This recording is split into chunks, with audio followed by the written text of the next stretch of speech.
Be ready. Start. It is an honor and a privilege for me to welcome all of you who have come here to participate in this great gathering.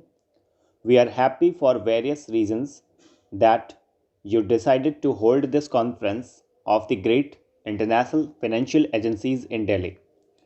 This would enable us to know you better and to learn much from you. This also enables us to express our gratitude for the help which these agencies have given us. At the same time, it might be profitable for many of the distinguished delegates who have come here to have an opportunity to get a glimpse into our minds in our own environment. For environment counts, and you have been in the past surrounded by Europe or America. It is good, therefore, that for a change you should feel the sun of Asia and the problems that pertain to Asia. I do not mean to say that Asia is one solid whole, thinking alike and acting alike. Of course not. And yet, it may have certain common features. Even now, you have the problems of West Asia which are peculiar to it. You have the great tensions and dangers at present in the far east of Asia, and you have the problems of Southern Asia. The problems are different, but they have a major connecting link, which is the tremendous ferment and change in Asia. Another important factor which you may remember is that Asia is not continent which has only recently come into the light. If I may say so, if a conference of this nature could have met some 300 years ago, it would probably have found that apart from other fields of thought, Asia was rather ahead of the rest of the world, even in the technological sphere. Something happened subsequently which stopped its progress, making it static, even stagnant, while the countries of Western Europe and America went fast ahead and brought about the industrial revolution. Europeans came to India because India was a producer not of raw materials but of manufactured goods which went to Europe and elsewhere. It had as high a standard of living as most other countries then, and even higher. With the Industrial Revolution, changes took place with an ever increasing rapidity, which made the industrialized communities of the West wealthier, while for a variety of reasons, we in the countries of Asia actually went backwards. The pace of progress through science and technology is tremendous in countries where these have been developed to help economic growth, while, on the other hand, countries like India struggle hard just to keep themselves going.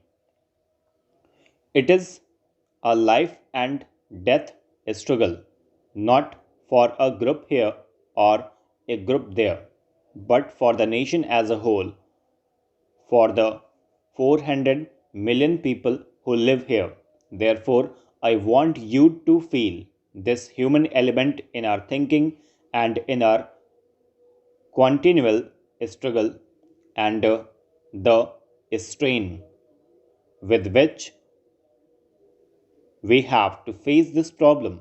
No doubt, we have to look upon the problem from the point of view of our resources, but even more important is the human element involved in it and the deep ferment going on in the minds of hundreds of millions of people.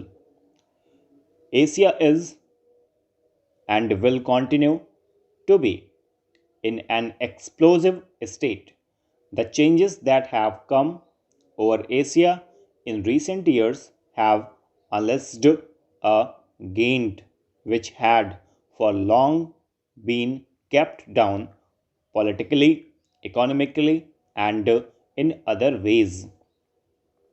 Naturally, it does not propose to behave as when it was in leash, either in the political sphere or in the economic sphere, but would rather than stumble and fall and rise up than be pulled and pushed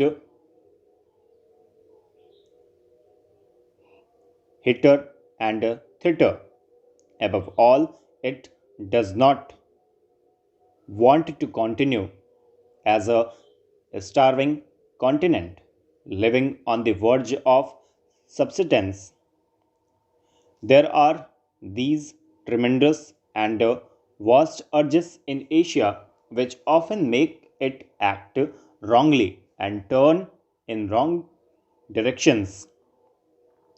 Let us try to restrain them, but let us try to understand these long suppressed urges which are coming up.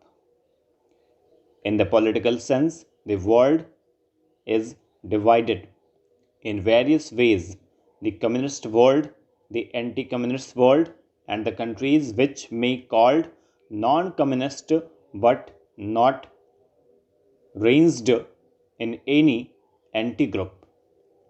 Yet, the major division of the world today is the division into the undeveloped communities and the industrialized or the developed communities.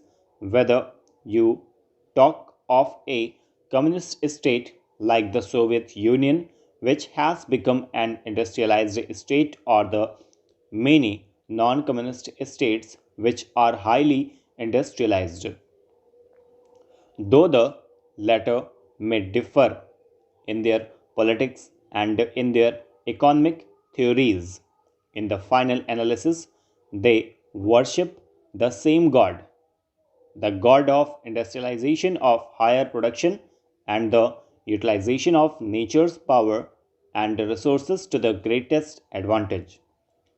On the other hand, the underdeveloped countries struggle hard for a bare subsistence, and the realization is growing that if they do not expand their productive capacity substantially to offset the rate of their population growth, they remain where they are or they go down. Stop.